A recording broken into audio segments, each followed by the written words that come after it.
This podcast is a member of the Voices of Wrestling Podcasting Network. Visit voicesofwrestling.com to hear the rest of our great podcasts, as well as show reviews, columns, opinions, and updates across the world of wrestling.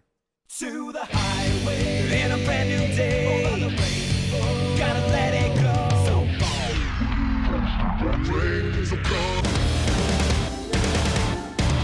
Fast to freedom. Stars tonight together. Here everyone is singing.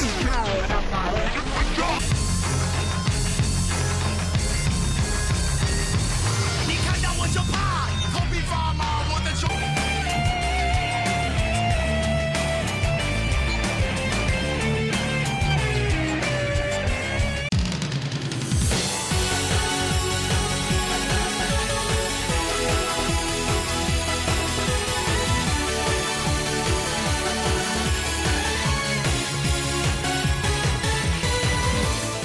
Welcome back to Open the Voice Gate, Rewind and Rewatch. We are members of the Voices of Wrestling Podcast Network. You can find us on the Voices of Wrestling podcast feed or on the dedicated Open the Voice Gate podcast feed on all podcast applications and platforms of your choice. This episode we will be covering, as I didn't mention initially, Enter the Dragon 2010, the 1-year anniversary show of Dragon Gate USA, taking place on July 24th, 2010. I'm one of your hosts. It's your old pal, Iron Mike Spears. And I'm joined, as always, by my good friend and co-host, Case Lowe. And Case, what a year it's been already in Dragon Gate USA. I thought you were going to say what a year it's been in life, which has been rather eventful. I mean, the last month has felt like a year. You know, I'll make this quick because we've got a really busy show, but I didn't get a chance to say this to you before I went on the air. There was a food truck in my neighborhood tonight. I'm assuming it was somebody that lived in the neighborhood that had a food truck, and there was a message posted on the neighborhood Facebook. I'll be serving meals out of the food truck, you know, low cost, whatever. Stop on by, say hi. So me and my mom and my dad, we went out to the food truck. We had masks on because we're good citizens. Most of the people there had masks on. It's probably 80% of the people. There were a few stragglers. But it hit me then that I had not been around anybody other than my family in 2 months at this point. And the anxieties that I was having standing 6 feet apart from strangers far toppled any social anxiety I've ever had in my entire life. I was petrified standing out there. And it is a weird thing that I am now coming to grips with, that this is just kind of the reality that I'm living in. It's been a stressful few months. We've been living in turmoil. And Dragon Gate USA's first year has been quite chaotic, if you ask me. Yeah, it's been quite a time for the company, as we're 1 year out of basically 4 done. So we're a quarter way through pretty much the meaningful part of Dragon Gate USA. Yeah, I had an occasion that made me have to go to the post office because I had to fill out a customs form. And it was I did this last Friday, and it was very remarkable to me. One, South Carolina has its own independent streak. I mean, we were one of the first states to open up because they believe that the economy is a healthy person. So there were people out there, but the thing that kind of struck me was, so I had to go to the post office, and one, like you, I'm a good citizen. I had masks, gloves, and, you know, did the whole kit and caboodle. But when I was there, I was kind of surprised by how many people were observing proper social protocol, standing 6 feet away, having their gloves, and or having their masks on. Not very many people had gloves on. And the thing that really struck me was, and it's some of the things that I was like, oh man, but at the same point, I'm like, okay, the post office, instead of having plexiglass, because where I live, I mean, it is one of the more populous places in the state, but it's no Chicago, it's no Philadelphia. There's no plexiglass. They had shower curtain linings up there to protect the postal workers. So everyone, think of your postal workers during this time. That's very Southern. Yeah. I'm sorry to say, Mike, someone that it just, you know, I have a continuous battle with whether or not I like the peace and tranquility of the South or if I loathe it. That is very Southern, Mike, and not in a super positive way. Oh, no. I mean, the other big Southern note that I thought was really remarkable is right before the shutdown, there was a run on ammunition in my area. Hi. Oh, hell yeah, brother. And there was a news article about this that a guy's like, well, I'm not going to be going into work for a while, so I might as well do what I want. Him being at a gun store. And he said, but they were all out of bullets. And it worries me that someone has more ammunition than I do. That is horrifying. That is a frightening way of analyzing life. I will say at the food truck tonight, there was a woman there wearing a "I stand for the flag, I kneel at the cross" sweatshirt. And if you would have told me that was going to be there, I would have bet my life savings that there would be no mask on that individual. But sure enough, she had a mask on, which I found to be very funny for some reason. That felt like almost a contradiction, and I'm sure the way she receives her news, it was very interesting to me. Bless her heart. I'll take the good with the bad at this point. Yeah. I just want people to wear a mask. Right. Well, this is the Voices of Wrestling flagship podcast. Mike and I are going to talk about Hot Pocket for another 20 minutes, and 3 hours later, you will have your takes on Dragon Gate USA that you clicked on this podcast for. Right. This will be the one that goes up as the overrun here, but we are not here to talk about Hot Pockets for 3 hours. We're here to talk about Enter the Dragon 2010, the first anniversary of Dragon Gate USA. This took place, as I mentioned at the top, in July 24th, 2010, which is a pretty big break between the last shows that we had up north of the border that I think were May 7th, May 8th. I want to say off the top of my head. That's correct. Oh, well, look at me. I remembered that. I could have just turned a page in my notebook and looked that up myself. But we have a lot of stuff that has occurred in the meantime, and we spent a lot of time kind of parsing what's worth talking about. But Case, I know you have our path to grace in this here, so lead us off here. What is June our 1st. timeline? Oh, go ahead. What is our timeline for the I show? stepped on it. Oh, boy. Well, June 1st, 2010, Gabe Sapolsky says, "We are pleased to announce the comprehensive talent list for the first anniversary celebration on July 24th in Philadelphia. And that talent list includes The War Ends, the Chikara Sekigun versus Kamikaze USA match that had no stipulations or participants at the time.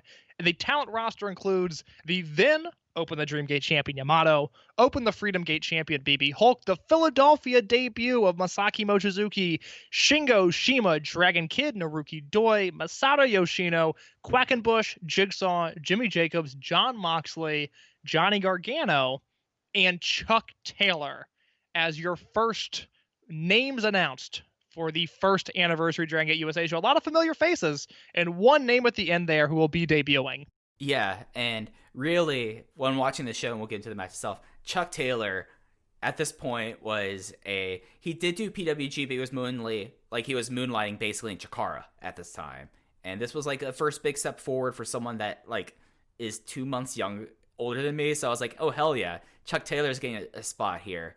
And I thought that was very interesting, the fact that Chuck Taylor was the last person mentioned on that list, as he will be someone that will intersect, and we'll see the trials and travails of Chuck Taylor throughout Dragon Gate USA. What were your thoughts about 2010 Chuck Taylor? I like him a lot because Taylor does some really sneaky good work in PWG at this time period. Both his feud with El Generico in 2009 and then the Men of Low Moral Fiber with Kenny Omega around this time period as well.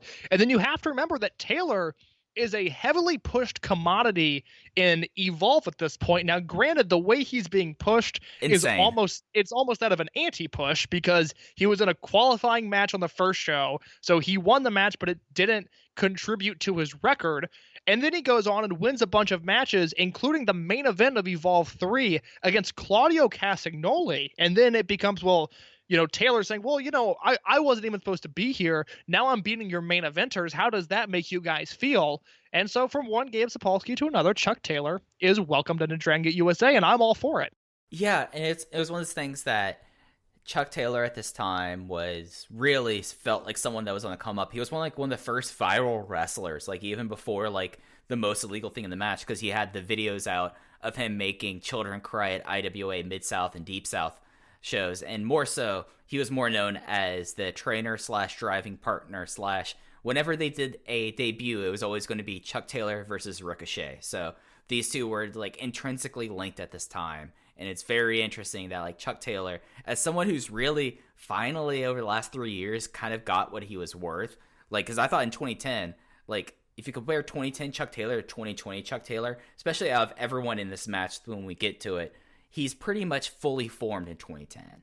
He just gets smarter about certain things, but there's not he's not at like the potential of Ricochet, Adam Cole's deviations, he's already solid Chuck Taylor at the jump in Dragon Gate USA. And in Evolve. Like, he was fun in Evolve then, too.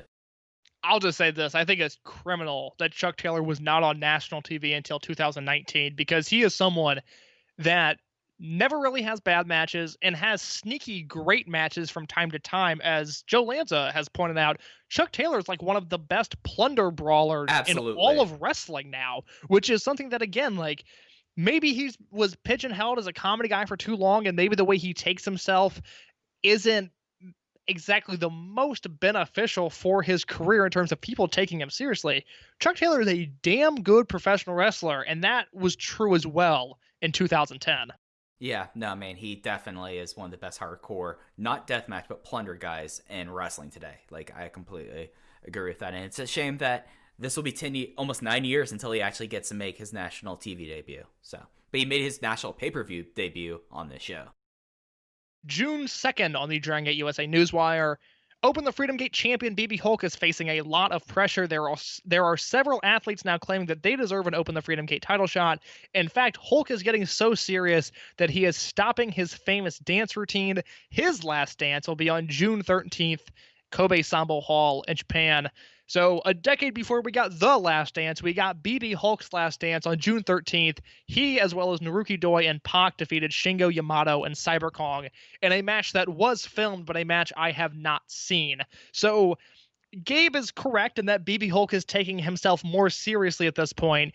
It's maybe not because of the Open the Freedom Gate title, but more so because he is enlisted in a blood feud with his generational rival, Shingo Takagi. And that leads us to Kobe World 2010, the biggest show of the year, a match headlined by, it's a double main event. It is a hair versus hair match between Shingo Takagi and BB Hulk, and the Open the Dream Gate title, Masato Yoshino versus then champion Yamato. Mike, what are your memories of World 2010? Well, World 2010 is like really the kind of at that time the peak of the Shingo and BB Hulk feud. Like, as you mentioned, like this blood feud, the generational rivals, like the big generational war between the two sides were always Shingo versus Hulk. Of course, they had their match in 2008 in the Dreamgate title match that Shingo Takagi won, and like Hulk was trying to get himself more serious. This is also something that he was leaning a little bit more on the Dark Hulk gimmick as well at this time. But like this show had a lot of really interesting stuff on there. Tozawa comes back over. We have the Kobe World debut of Takuya Tomakomai. I'm so glad that we'll be referring to him as Tomahawk Teehee soon. We have Mark Haskins on a Kobe World show. And then we also have one of the all-time worst Kobe World matches, and Aki Bono and Abdullah Butcher defeating Hollywood Soccer Chikawa, Sachihoko Machine, who you all better know now as Sachihoko Boy, Jackson, Florida, and Johnson, Florida. But really, the big story here and what would become the big lead to the Blood Warriors Junction 3 feud, and I feel like it's worth touching on here, is Masato Yoshino winning his first Dreamgate Championship. Yeah, this is the culmination of Yoshino's first decade in wrestling. He comes in as a Toryumon 2000 guy, the T2P generation, and it wasn't really until probably 2009, probably part of this DGUSA run this first year, that Yoshino is now looked at as a credible top-of-the-line guy, because he had been a tag team champion, he had dominated the Brave Gate scene, but Yoshino becoming a tippy-top guy, in 2020, he is Dragon Gate both in the ring and in the office. In 2010, we are not at that level yet, and he is very unproven as a main eventer. This is the match that takes him to the next level, and I rewatched part of this show. I rewatched the version that is on Dragon Gate Network, which is a clipped 2-hour digest of the show. It really primarily shows the last 3 matches, but even then, all of the matches are clipped. But the big thing that I took away from Yoshino versus Yamato, which goes on last, is the last 5 minutes of that match are peak Dragon Gate wrestling. I mean, the drama and the stakes, the counters and the precision of all of the moves they do, they all mean so much. And Yoshino at this point, you can tell this is a big moment for him. Yoshino is so dialed in with everything he does. It is not a great match, but it is a masterful performance from Masato Yoshino. Yeah, and this was a big test for the Trueborn generation, this show. You talk about how the Digest has we didn't mention it, but a really solid Twin Gate match between Kineska versus the Mochifuji team of veterans there.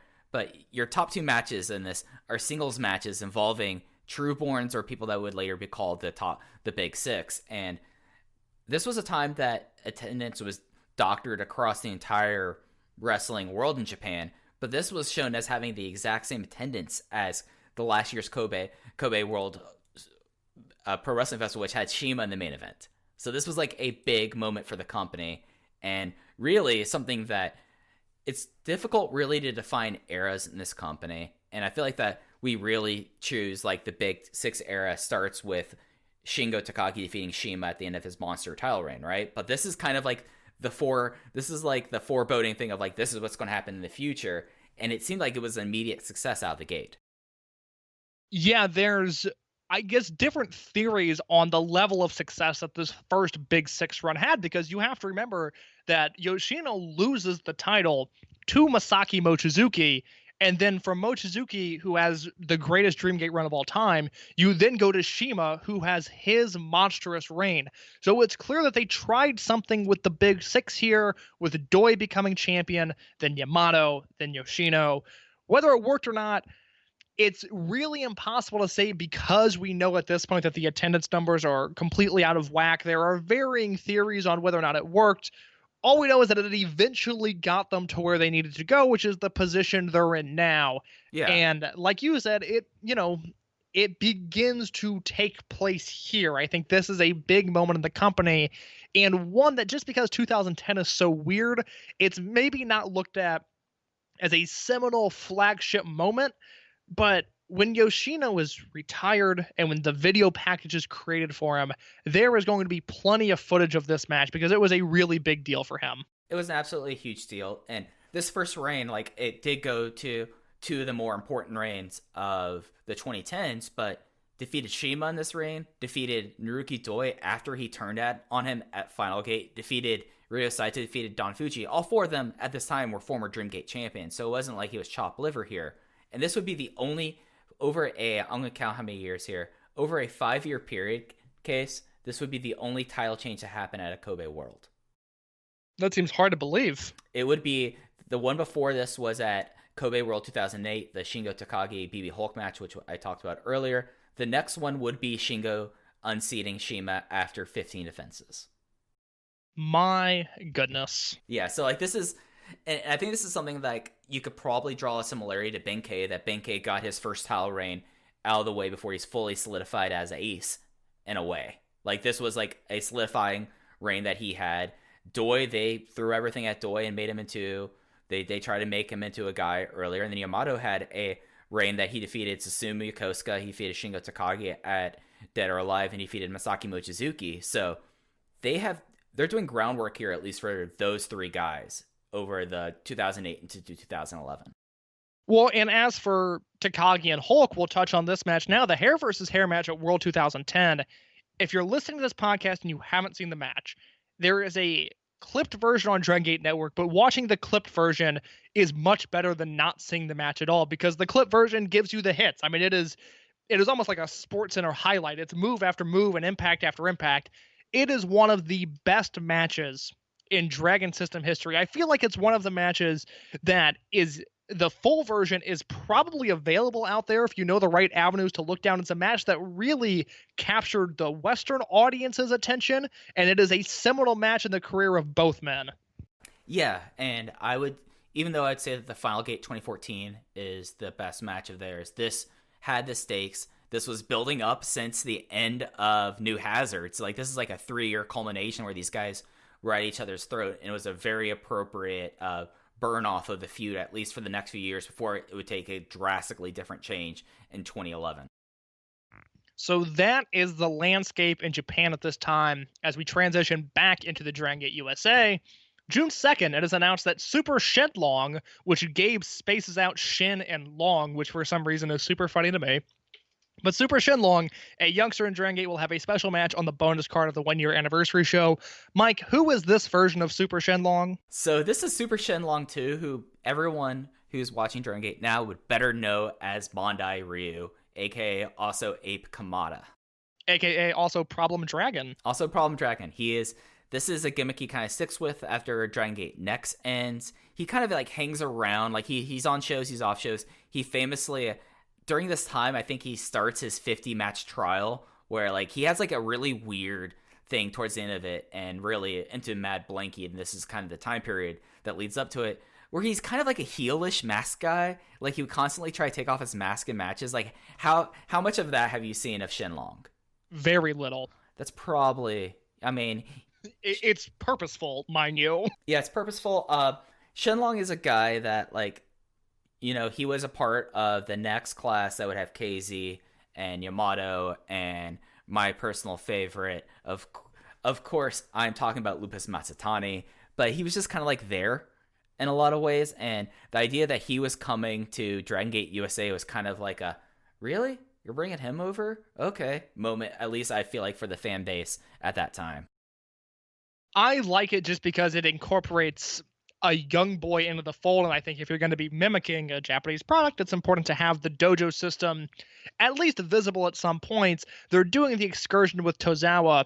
It would have been really cool at some point to see an even younger wrestler enter the fold and really, experiment with personalities and in-ring styles of the company, but that never really happens. It should be noted also, June 2nd, FIP Sal is named Chief Operating Officer of Dragon Gate USA. I thought he was with the company from the start, but I guess I'm wrong. I mean, he was with the company, but he wasn't with the company in an official sense, I would say. Sal Hamuai has always been someone who was involved with Gabe Sapolsky on the production side. If you have some of the Ring of Honor DVDs back then, you'll even see a WWN logo, as that was his company. So he was always kind of affiliated, but now this was kind of like, okay, officially he is a part of the what would be a very small Dragon Gate USA office. So it was him. I remember I forgot the guy's last name, the guy in San Antonio. Do you remember his name? I know who you're thinking of, but yeah. I can't think of his name. There was someone in San Was it OG? OG, that's right, Satoshi OG. And, yep, there you go. And Gabe Sapolsky and Toru Kido, who now is President Kido, were kind of considered like the office for Dragon Gate USA. So this kind of like solidified something. I know when I pulled out this note, I was like, I didn't know this was already a thing here. And I think that was probably your response as well. Indeed. And then we get to a double announcement. June 17th, 2010, Bryan Danielson will wrestle on the July 24th first anniversary celebration in Philadelphia at the arena. He will not appear on the pay-per-view taping, but the main event will be a main event dark match. We are working at the details of his opponent, but you better believe he'll be against one of Dragon Gate's best. And then on June 22nd, it is announced, and I'll read this verbatim. Bryan Danielson versus Shingo has been signed for July 24th in Philadelphia at the arena. Nuff said. Ugh, what an annoying way to announce such a great match. But Mike, Bryan Danielson is back in the fold. Yeah, so this is right after the end of the first season of NXT, the launch of the Nexus angle, which I was at live, and then his subsequent firing for his actions in the Nexus angle. And this was like a really wild time, and I know that with you, you're kind of going back and reading about it, or something that's almost like history and like lore about this. I'm interested in like your take. I kind of dumped a lot of information on you about this entire situation that led to Bryan Danielson being re-entered into Dragon Gate USA. What was your thoughts when you like were reading through the coverage of this? I mean, it was a situation that I had known about for years, but it was something that, I hadn't investigated it since I was probably first watching this show. So you're talking 2014, right? Which is when I, maybe even before that, because Danielson was a guy that I knew was in WWE, and I was very interested in him and his Ring of Honor work, so I was probably reading about it at some point. But going this in depth, it is such a confusing story, and we will break down the timeline of the Danielson events as they occur in just a second. It is a really confusing story that it just feels very much of that time and place where there's just enough technology for people to have paranoia about whether or not this is an angle, but there's not the 24-hour news cycle that we've come to know. So there's a lot of mystery up in the air about what is exactly happening. Yeah, I think that's a really fair way to put it. I mean, it's also very much of the time of where WWE was at, like what they were trying to do. Like in 2010, that was the year that Impact tried to make a new Monday Night War, and that ended terribly. That's something that, while doing research for the Rewind and Rewatch, I've enjoyed reading back on the foibles and fables of TNA on Monday night. And then we had NXT start up with, was right after Bryan Danielson was signed, he was announced for NXT. And it just was a very just bizarre thing. Like living through it, I felt like it was kind of weird. But in retrospect, especially now 10 years later, incredibly weird thing to happen. And very much like, as you said, like this could only really happen in this time frame. The story, the bumps in the roads, the misinformation could not happen in 2010 and 2020, whereas everyone would immediately either latch onto it or would try to break the story first. So let's go through the Danielson timeline of how we got here. And we're going to begin with June 7th, 2010, which is the Nexus angle. Now, I asked Mike to rewatch this. Mike said he was in the building, but he wasn't sure if he had ever watched it back on tape. I had seen it before, but I hadn't seen it in years, hadn't really thought about it in a long time. So, Mike, what did you think about and this is the only time on this podcast we will ever break down a WWE segment. That is a rule I'm making because I never want to do it again. Yep, this is it, guys. This is the Nexus angle, and it relates to Dragon Gate USA, so we're going to talk about it for just a second. Mike, what did you think of the angle itself? So, at the time, I was at the show, and it was such a remarkable thing because it was this, like, going to shows since then, and especially over, like, the last year doing coverage for All Elite Wrestling, you definitely get the feeling of you're watching an event. This was, like, the last time that when I went to any sort of WWE show where it felt like I was watching history. And rewatching it on the cut that's on YouTube, which it's wild that they had like 23 minutes of it on the WWE YouTube nowadays. Like that's also something really of the time there.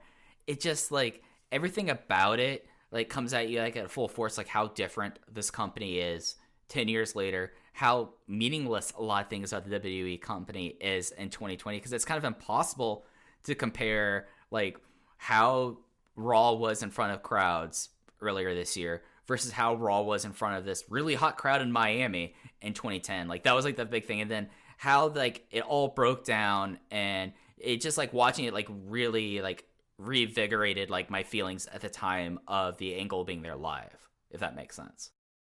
So it's really interesting to look back on because it's a match. It's a match between John Cena and CM Punk, and they're in the ring. And then Wade Barrett comes down and is staring at Cena. Cena's confused, but he keeps wrestling. And then Barrett gets closer to the ring, and Cena finally turns his attention to him. And as Cena does that, we see Michael Tarver in the crowd, and then we see the NXT guys: Heath Slater, David Otunga, Justin Gabriel, Darren Young, Skip Sheffield, and Daniel Bryan all kind of pour out from the crowd, surround the ring, and then eventually attack John Cena. And what we get is about 15 uninterrupted minutes of chaos, which includes, as we'll talk about, not only does Daniel Bryan choke Justin Roberts with his own tie, which is objectively funny, but he also spits in the face of John Cena and then kicks him in the head, which are the high points of the angle. Our allegiance to Bryan is unrelated to that. I just think they were by far the most entertaining things that happened. What stood out to me here is that I remember, at least in my mind, thinking that the Nexus angle was really vicious and that it felt totally different than a WWE production, and that this was an experimental thing that worked and then they just weren't able to follow up on. But when I watched it now, it was the wrestling angle equivalent of a mosh pit, where there was a sense of danger for sure, but there was no real actual violence. Nexus cut up the ring and rolled the canvas around, and they did wrestling moves to John Cena and to CM Punk and to Luke Gallows, who was on the outside. But with the exception of Danielson, I don't feel like it was all that vicious or all that violent. Now the crowd reacted to it. There were literal shrieks of horror from the audience at times, which speaks to John Cena's overness more so than anything. But it wasn't. I was disappointed by this angle. I remember it being so much more, but it kind of came across soft to me at points with the way they were handling things. Am I completely out to lunch here? No, because that was like the thing about this unit, like at least watching it live, was they were supposed to be like these outsiders, and they always try to make this, like going through the coverage after this, they talked about how they were instructed to wear the Nexus armbands outside of the arenas. They were instructed to refuse to sign autographs. And it just was like they tried to like make this into an outsider thing. And I think this is kind of like how WWE is in its indictment WWE. The only person that got, I'm an outsider, I need to treat this like an outsider like thing, was Danielson. Like the way you said, like he was the only one that did things that could be construed outside of wrestling as violent. I mean, the topper of this angle was not Danielson kicking, buzzsaw kicking Cena's head. It was Justin Gabriel being forced on the top rope to give him a 450 splash. Which was a really nice 450 splash, I will say. I kind of forgot he had that. Yeah, I kind of forgot he nailed the 450 splash. But he had the hesitation there that made it so cool, because he looked at it and pondered it, and it just was like, oh, this is it. And I feel like that was like a cool thing there, but that was it. I will say this about just Nexus as an aesthetic. They clearly, with the exception of Darren Young, who looked awful, was awful, and stood out as the least talented guy in a group of wrestlers that ultimately did not amount to much, Darren Young looked like he did not belong in that angle. But everybody else, Michael Tarver included, at least had a very good look to them. Now, in the case of Tarver, there's a moment where Danielson is yelling in John Cena's face, "You are not better than me," and he goes to set up the roundhouse kick. And as Danielson starts to wind up to kick, Michael Tarver steps in and punches John Cena in the mouth, yes, which completely ruins Danielson's kick, and they have to set it up all over again, which is everything you need to know about Michael Tarver. But from the look of everything, with the exception of Darren Young, it is the most aesthetically intriguing thing WWE has had that is non-CM Punk related in a very, very long time. But we would soon learn to find out that it was all for naught, as we were losing Daniel Bryan of the Nexus. Yeah, and one last thing about the angle that I think another reason why aesthetically it looked so powerful, this was a time, and it would be many years later, that the WWE ring, other than when they propped it to break when there was a big show superplex, the ring, nothing ever happened with it. The ring ropes were taken down during this thing.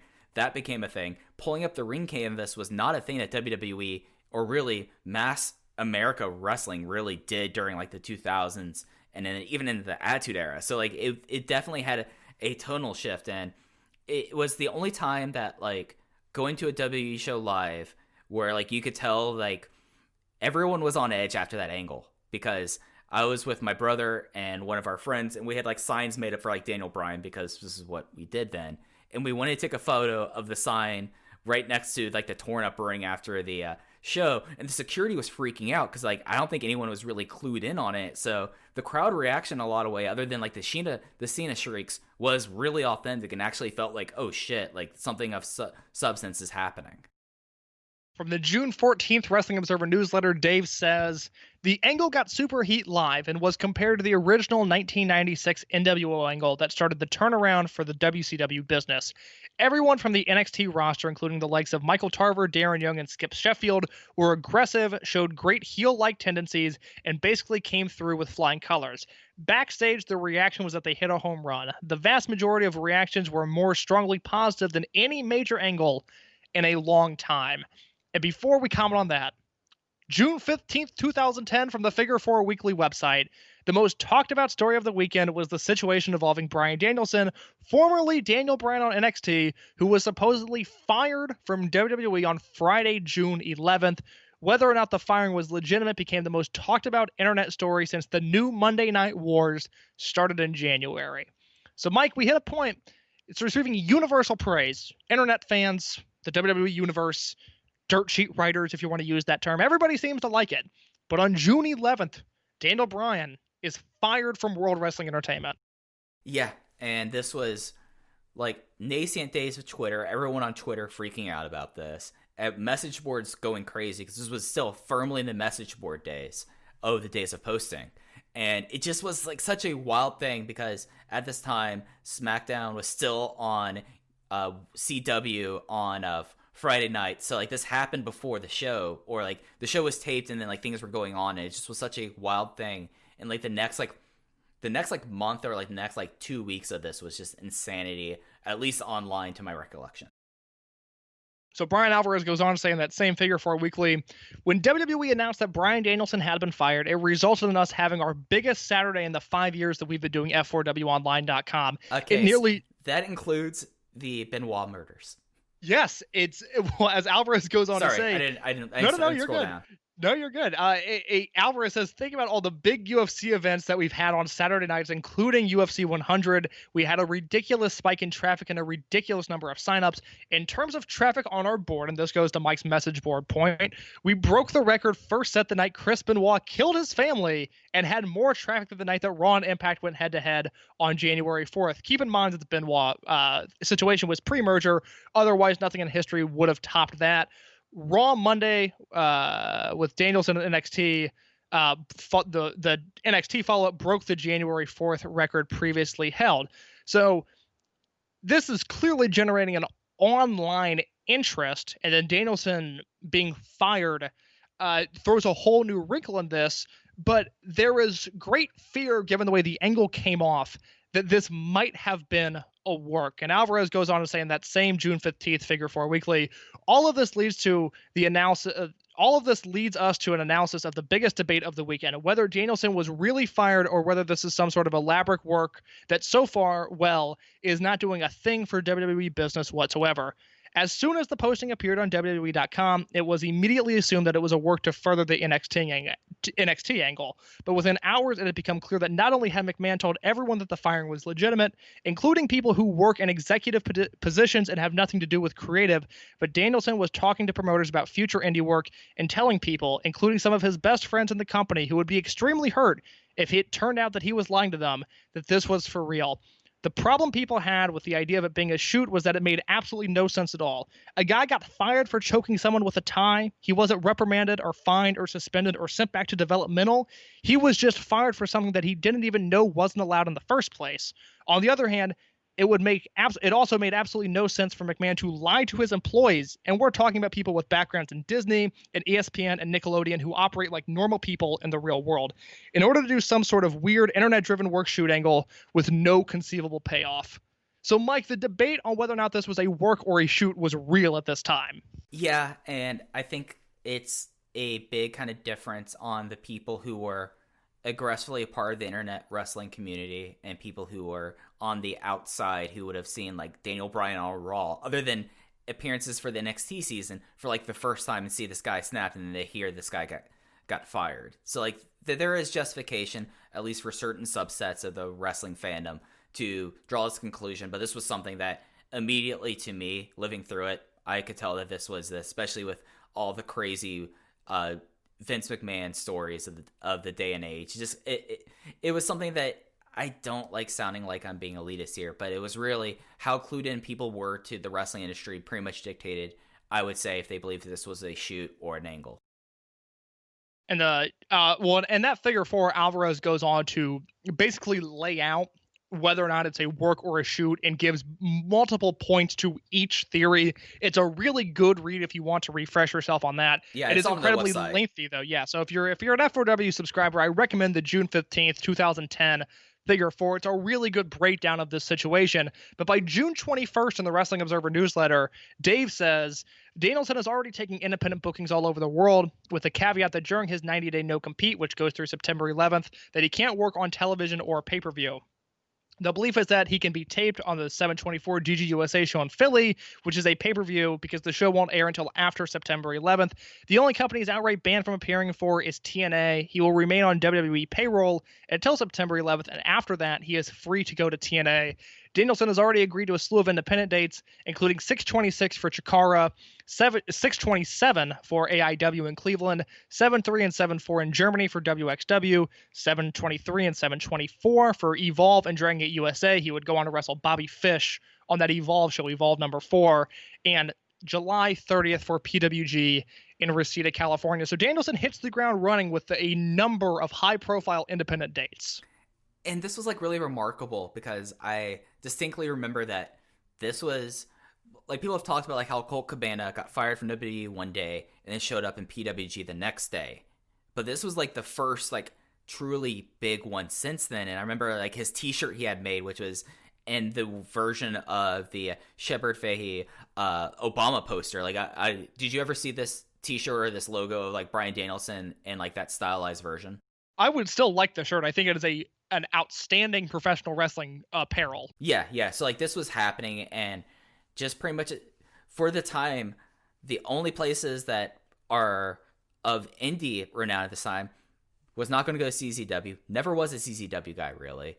Going to I'm blanking on this, WXW, at a time where WXW was the big European indie, and before it would have this most recent boom. Like, this was at a time where Dragon Gate was working. There's no scene in the UK at this point. Yeah. It is WXW. Yeah. So like this was happening, and like the thing about like the 90-day non-compete, like this was, at least for where I was versus where I am now, this was like the most indication to me at that time of how the 90-day non-compete worked.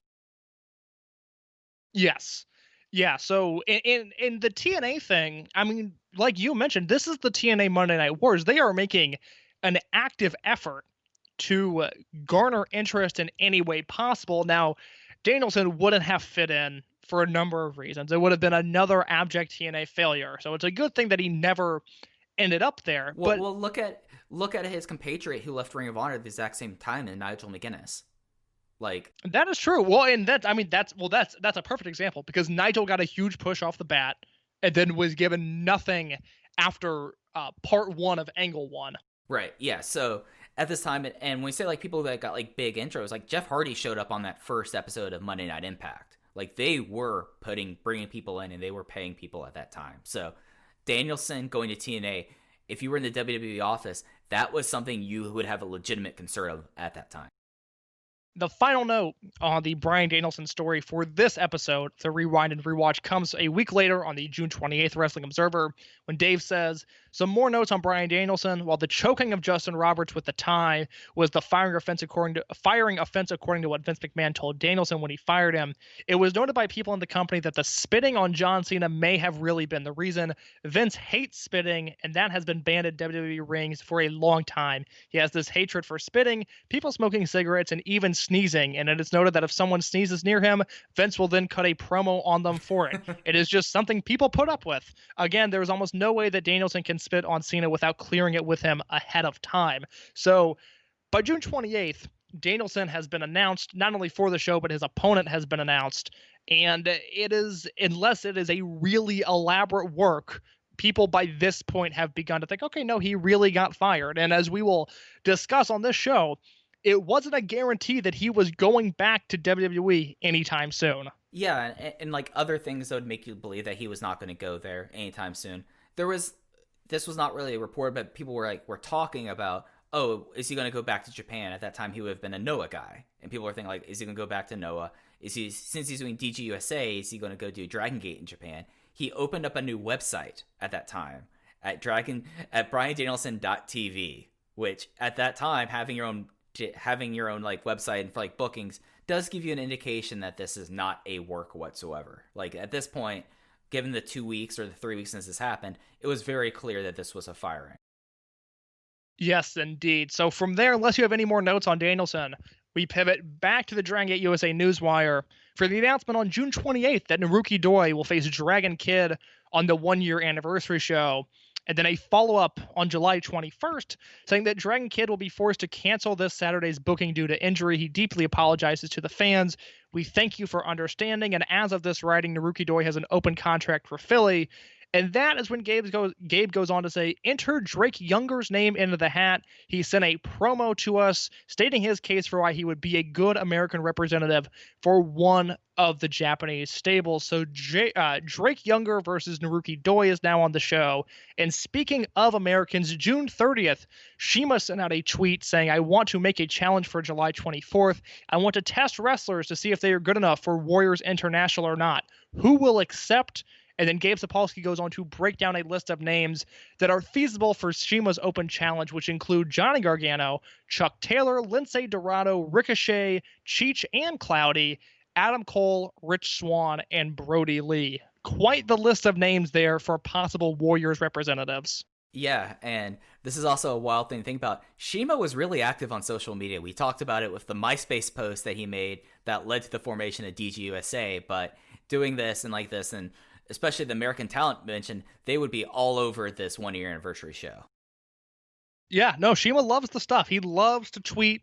He loved the MySpace.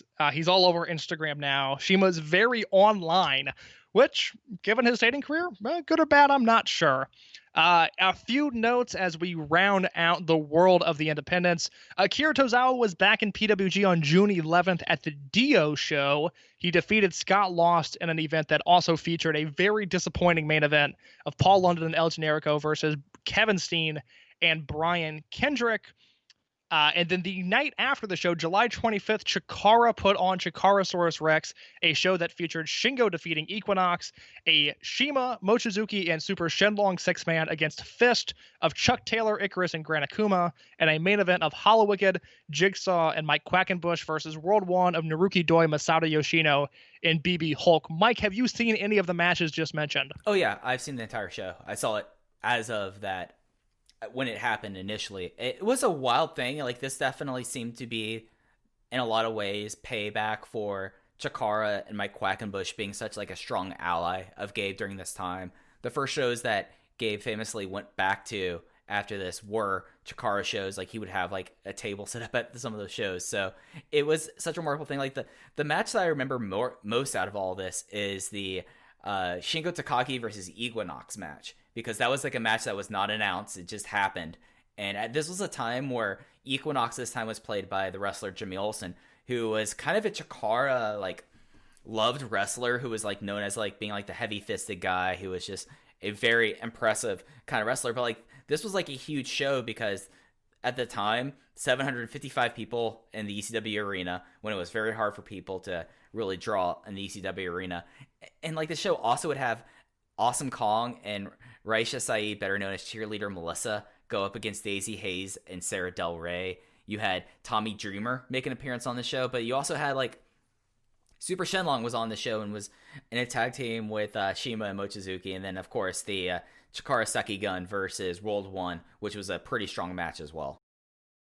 I have not seen the Chikara stuff. I've seen the PWG stuff. Mike, I don't know if you saw my tweet last week. I bought the Chikara show. I just ran out of time to watch it. But when I attempted to purchase the show from Smart Mark Video, I put the show in my cart. I entered my home address. Oh, yeah. And then the next screen, Smart Mark Video tried to charge me $22,000 for independent wrestling. It was IWA Deep South VHSs. It was IWA East Coast DVDs. It was stuff that I have no intention of buying ever. Smart Mark was very helpful. We got the situation figured out. At one point, the guy I was talking to was like, well, I think you just added everything from your wish list into your cart. And I was like, you don't know me, but I'm not trying to put an IWA Deep South VHS in my cart. But thank you. We got it figured out. I just haven't had a chance to sit down and watch the show, but I will do that shortly. Our final note before we break down the show, July 12th, DGUSA Newswire. John Moxley, the representative for Kamikaze USA, and Mike Quackenbush, the leader of Chikara Sekigun, have agreed that the Chikara versus Kamikaze match on July 24th in Philly will be an 8-man elimination match. And he goes on to say that John Moxley is bringing one of his friends to Dragon Gate USA to fight Jimmy Jacobs. It will be Jimmy Jacobs versus Sami Callihan on the July 24th bonus card in Philadelphia. And boy, was that a bonus match. A bonus match main event anywhere in the country. So Moxley is fronting Kamikaze USA at this time. The last thing we have to do before we break down Enter the Dragon is we have to talk about the original leader of Kamikaze USA just for 1 second. Our weekly Davey Richards check-in. It's a big one this week because on June 19th, 2010, Ring of Honor, Death Before Dishonor 8 from the Ted Reeve Arena in Toronto, Ontario, Canada. It is a loaded show, one of the most infamous shows in Ring of Honor history, a show that has Kevin Steen versus El Generico, the All Night Express versus Up in Smoke, Delirious versus Austin Aries, a 6-man gauntlet for the number one contendership for the Ring of Honor title, which was won by Roderick Strong, Christopher Daniels versus Kenny Omega, a no DQ match between the Kings of Wrestling and the Briscoes, and the main event, Tyler Black defending the ROH World title against Davey Richards. He finally got that promised title shot. Yes, it did not pay off on this evening on that show. But from what I remember, I haven't watched the match in years now. It is one of the better Davey matches if everything holds up the way I think it would. Yeah, and especially like this would be toward the end of Tyler Black's tenure in Ring of Honor as well. So it was an interesting thing, and especially they were running the Ted Reeve Arena, I think, at that time. Yes. Very soon after the DGUSA show, and I think they tripled the attendance. So gives you a stake of how the landscape was at that time. Mike, are you ready to enter the dragon? I'm not only ready to enter the dragon, I'm ready to enter the dragon for 2010 to celebrate the 1-year anniversary of Dragon Gate USA. So this happened at the ECW Arena. Attendance, I do not have a exact number. I have seen various sightings of between 700 and 800, which was about where they had the shows initially. So strong show, but then again, you have the big return, Philly return of Bryan Danielson that definitely would have helped walk up on it. Running down the bonus card first, we have Shenlong was there, and he was a rookie, so he kind of got put in a rookie match as he faced Lince Dorado, and that went to a 10-minute draw. Here's a match that tells you about the sign of the times. I think we talked about this last week. There are some names on this show.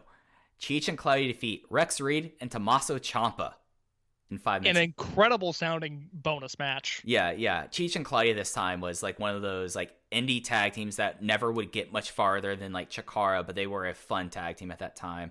Famously, Cloudy once got kicked so hard by Gran Akuma that he had to hide underneath the ring to throw up. So that was just an aside there. That was just a little nugget for you, Case. That's good. I did not know that. Yeah. And the last dark match was Jimmy Jacobs defeating Sami Callihan in 9 minutes and 24 seconds. And that concluded the bonus card. And then everything else that happened made the cut that is online. It is worth noting that this week, as we were recording this episode, WWN Live's YouTube account has the complete aired edition of Enter the Dragon 2010, including the Shingo Takagi versus Bryan Danielson match. So everything else that we're going to be talking about here is on this version that is now freely available on YouTube. Hey, I wonder if there's some sort of like crossover or some podcast that might have given a company an idea that this is a good enough show to put up on YouTube for free right now, Case. I'm not sure what you mean, Mike. I'm pretty sure the people in charge of that YouTube account hate us. Or at least me. Yeah, I've been an active supporter and defender of this company for years now, with the exception of the past 18 months. But before that, an active supporter and defender, and my feelings are hurt that we are not getting any sort of quote tweet with a positive, hey, go check out this podcast. It's ridiculous. Do you think Candy Cartwright knows of Open the Voice Gate talking about Dragon Gate USA shows? I don't think so. I hope she does. Well, but that's I don't need her to listen. I just need her to DM us. I'm saying out the DMs at night. Anyways, opening the show, we started off in the ring with Shima trying to rev people up. Super Shenlong 2 is at ringside being the young boy the entire show. He is at ringside with him in a very snazzy con art t-shirt.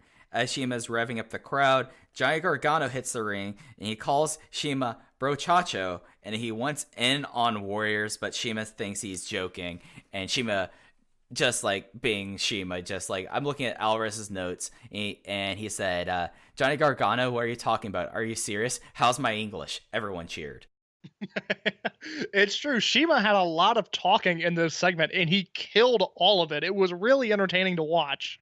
And that led to the match, Shima versus Johnny Gargano. Shima defeated Gargano in 11 minutes and 54 seconds with the Meteora. I think this is one of the matches that's on the combination Gabe Sapolsky, Johnny Gargano, like Next Evolution shoot tape. I think that it is on the Kayfabe Commentary Productions that is now on the High Spots Network. So if you'd like to watch this match with Gabe and Gargano, they break it down as they watch it. It's a very entertaining watch. I watched it about a month ago and thoroughly enjoyed the entire interview. Yeah, I really enjoyed this opener. I thought that Johnny Gargano, we saw how he was at Freedom Gate, kind of being the odd person out in that fray for the title, and then he kind of disappeared, and now he became more of an on-screen figure and definitely worked trying to get the character stuff over. So this crowd knew who he was, and I thought that this was kind of a take on the Shima punishing a younger wrestler trope that actually worked out pretty well, and I ended up really enjoying this match. I've seen this match like now like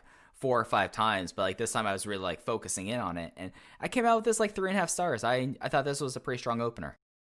I'm going to warn the audience now. I have a lot of positive things to say about Gabe Sapolsky for the rest of this podcast. And one of them is the fact that Gargano, since really opened the Freedom Gate, the third show, had been a featured commodity and was mentioned in the news wires and was doing the Power Hour, which wrapped up right before this match, was on shows doing promo segments, but wasn't in main card matches. So his first big match since Open the Freedom Gate in last November was the opening match on the anniversary show against Shima. And it is a really smart move that Gabe waited this long to give Gargano the opportunity.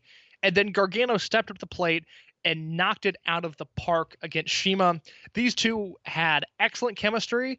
I believe the plan, well, actually, I know the plan was at one point to have in 2014 to have another singles match between these two, and it didn't happen, which is a shame because their only singles matches are this one and then another match in 2011 that we'll get to on the series eventually.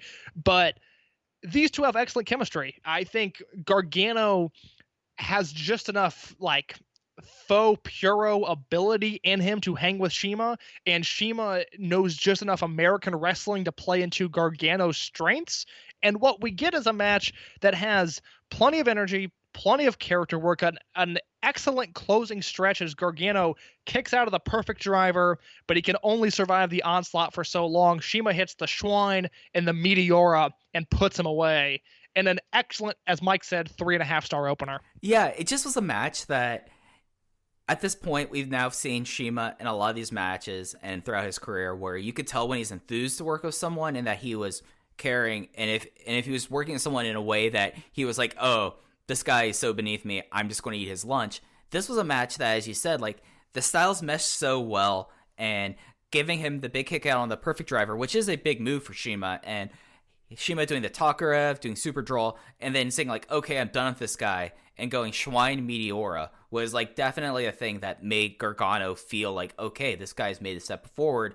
And you know, this is probably a statement of his last 3 years. Johnny Gargano in 2010, like watching him, like he's really interesting as a wrestler this time, and I feel like that made this a pretty special match. All I could think was that Gargano's body looked like shit in this match compared to wild. like the 8-abbed NXT Gargano that we have now. And even by the end of his indie run, I mean, Gargano's in ridiculous shape, but he's just like Lanky? really lanky. That's exactly, he's so lanky. Like his body is so just, he hasn't filled out. I mean, he's still basically a child at this point. And that was my biggest takeaway, is like Gargano is pretty good in the ring. Shima can definitely work with him. It looks like Shima respects him. My God, this guy needs to put on some muscle. Yeah, he would have been 22 years old. That makes sense. It makes sense.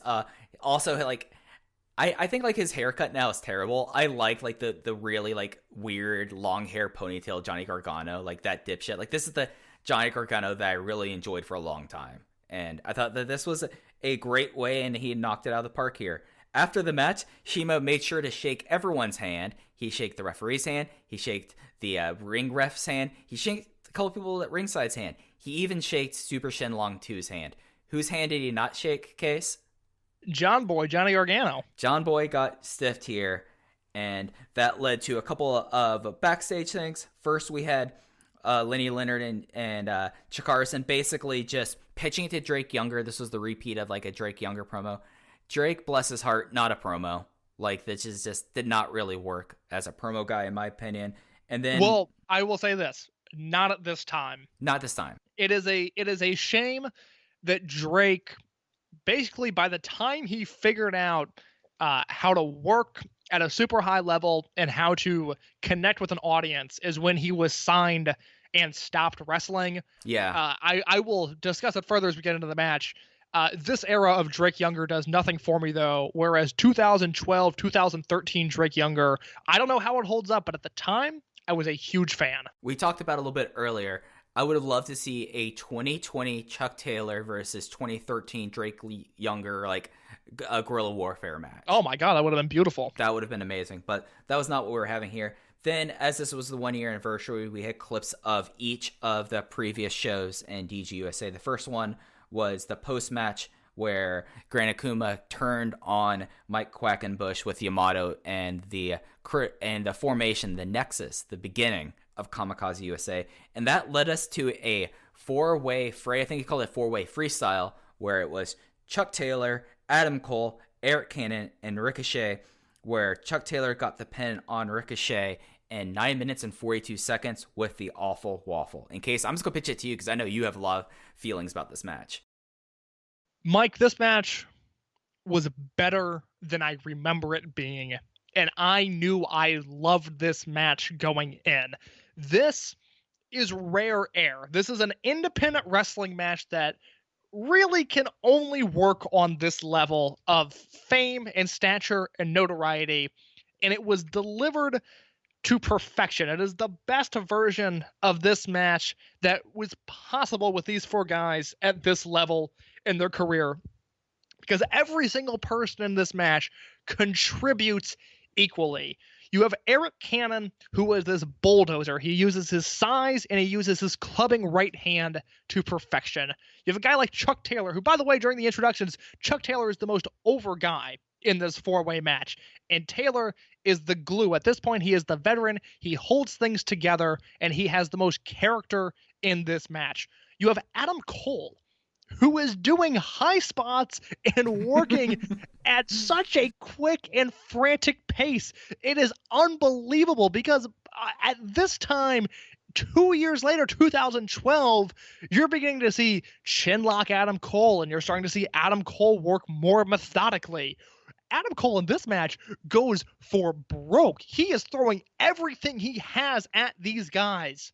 And then you have Ricochet, who has not been to Japan, who is unmolded, whose trainer was Chuck Taylor. That is who Ricochet learned to wrestle from. And Ricochet is out of his fucking mind in this match. It is an insane four-way. It is a spectacle that needs to be seen to believed. It is not the best match on this show. Many of the men in this match would go on to have better career matches. But with these four involved, this is one of my favorite matches I'm not going to say of all time, but I will say in American independent professional wrestling, this is one of my favorite matches that fits that category. And this is a match that, in a lot of ways, you look at a lot of these people in this match, particularly Adam Cole and Ricochet, and you talk about Adam Cole, but Ricochet at this time, he was a Chikara guy. He was an IWA Mid-South guy. I do not believe he was really working a PWG at this time. But he already had somewhat of a track record. And this is deviating a little bit from the script here. Shima wanted to have Ricochet in Dragon Gate as soon as he found a YouTube video that Chuck Taylor put up of Ricochet doing the double moonsault. During the tryout, people saw Shima, just was kind of going, okay, but then he saw Ricochet, and he constantly was like, double moonsault. I want to see the double moonsault. And the lore goes that pretty much after he did a double moonsault there and did one in this match, Ricochet's ticket and path to Dragon Gate was set. That day. I mean, that is the way the story goes, that as soon as Shima saw that, he said, you are coming to Japan. Yeah, so, and he, along with Chuck Taylor, like, this is our first, like, real introduction to them in this series, and these are two people that would become, along with Johnny Gargano and Rich Swann, really the people that really went to DGUSA, went to DG, and ended up like this was like they're catapulting forward to various levels. And it's just like interesting watching this match. As you said, Chuck Taylor is the glue. He is someone that wrestled since he was like 15 and was like had to go across the border to wrestle because you couldn't wrestle in Kentucky at that age. And he's already like such a veteran, and in a match like this, directing things like in such a way, especially with Ricochet, his protege, the guy that he basically was having the spotlight match with so long. And it is something in this match. The finishing stretches, Ricochet seems like he's going to be able to put him away. He goes for the double moonsault. There's no water in the pool. Did you notice Super Shenlong's reaction because he was right in frame when this happened? I didn't see the reaction. I know I yelled, "Oh shit," when he hit the ground because it was the gnarliest miss ever. I could not believe the way he hit the ground. Shenlong, he probably said, "Oh shit," because he picked his head up and went like crazy. And then, for whatever reason, probably familiarity, Ricochet takes the nastiest bump on the Awful Waffle and gets the pin.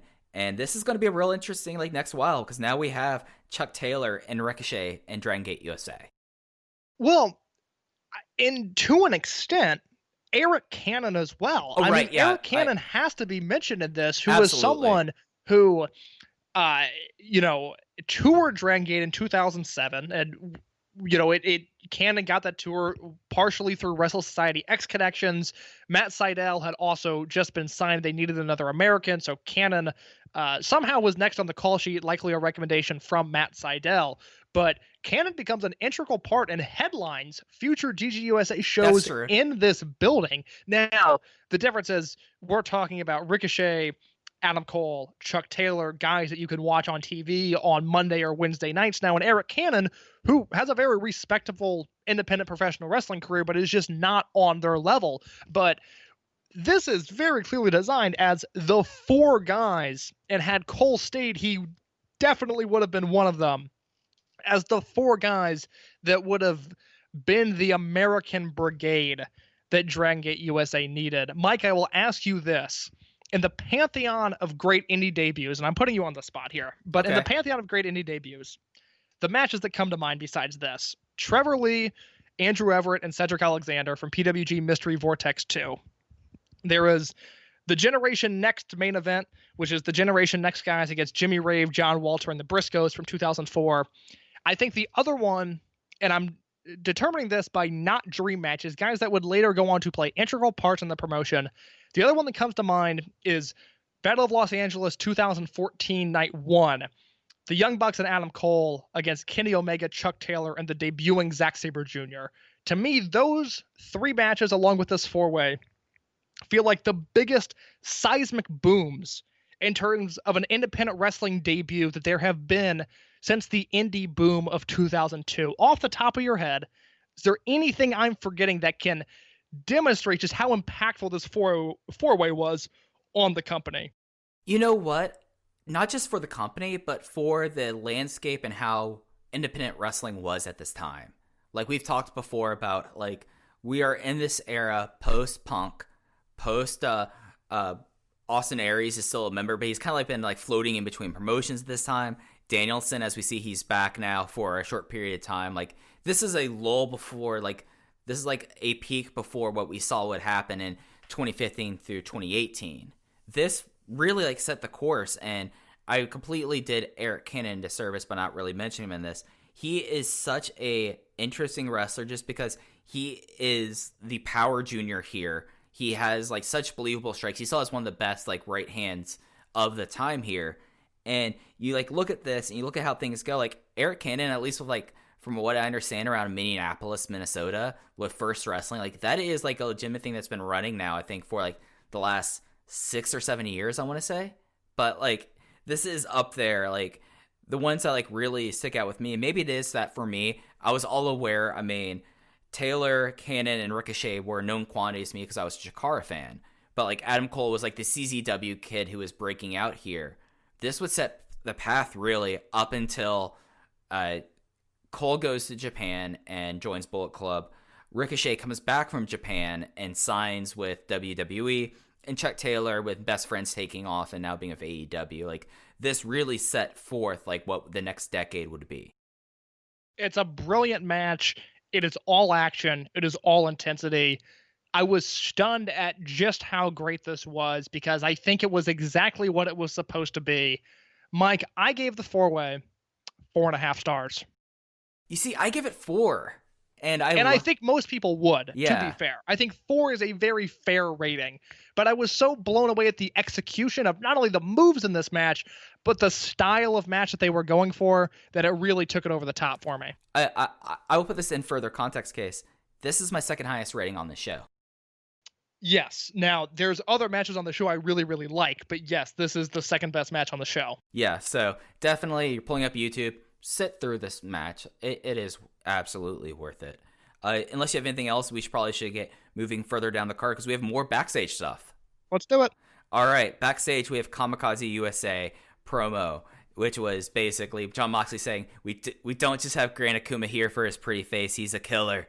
And then he pitches it to Yamato, who talks about breaking people like beanstalks. Tozawa cuts like a very just traditional promo, and Moxley's just cackling, and you can already see the chemistry that these two people would have over the next few years. I thought this was a pretty fun backstage promo. Mox continues to kill it in these segments. Yes. And then we had our next history recap. This was Doi and Danielson. Makes sense they would choose this one and not our long lost soul, Davey Richards here.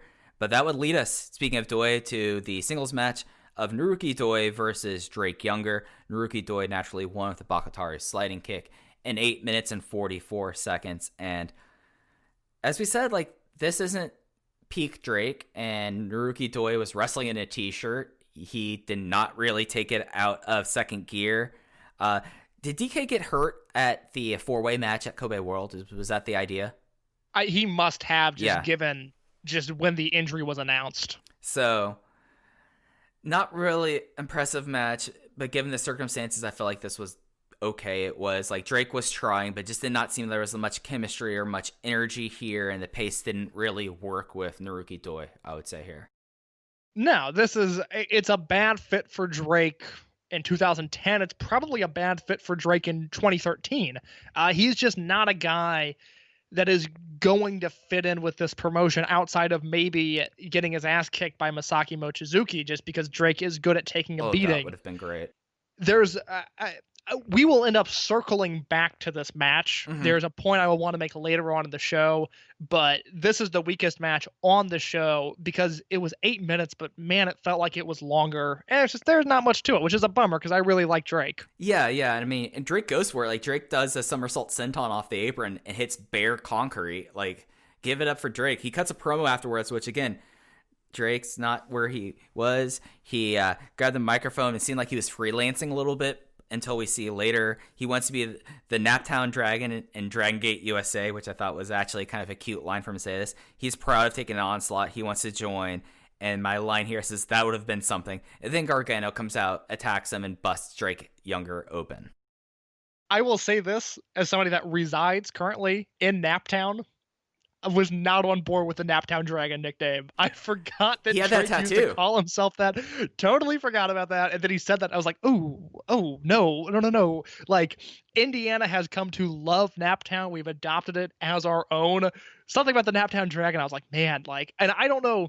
I would love to know where exactly Drake grew up in Indianapolis because I have an idea, just given what I know about Drake. I think I know where he's from.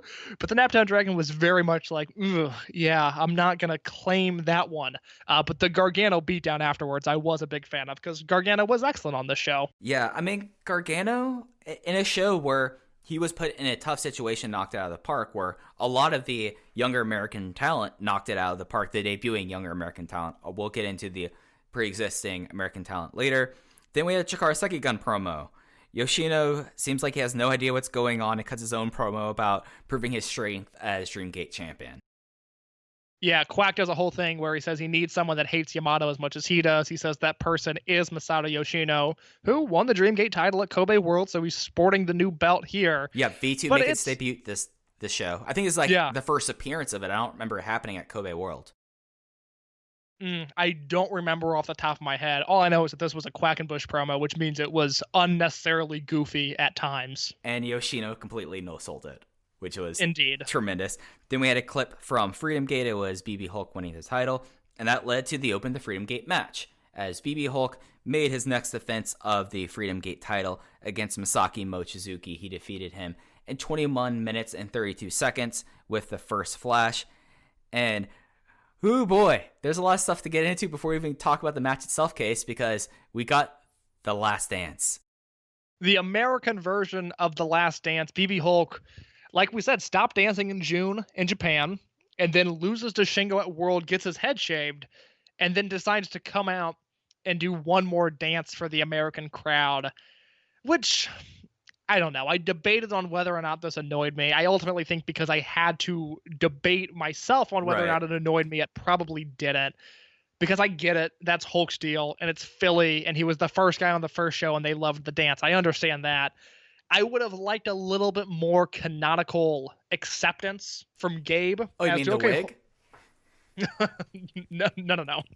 I was more so I was like, I wish he just wouldn't have done the dance and just would have had a normal entrance, but it happens. It's whatever. Yeah. It's it's something. But then we had the match, and these are two guys who have pretty solid chemistry. It's not my favorite Hulk matchup. It's always one that it was pretty solid, but it was something in this match where it went 21 minutes long. It was the second longest match on the show, and they did do a really smart idea, and I feel like that Lenny Leonard and Chikara Sekigun really brought the idea of how hot it was in the arena. As someone who was in the arena year before this, they basically had no air conditioning. Like, there was the figment of air conditioning.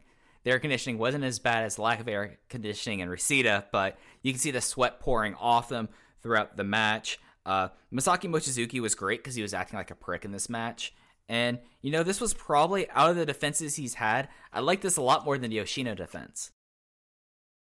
I really liked this match. I don't think I liked it as much as the Yoshino match because I hated the last 30 seconds of it, basically. Mm-hmm. But Hulk and Mochizuki always have really good matches. They're a year away from headlining Kobe World in one of my favorite Dragon Gate matches ever.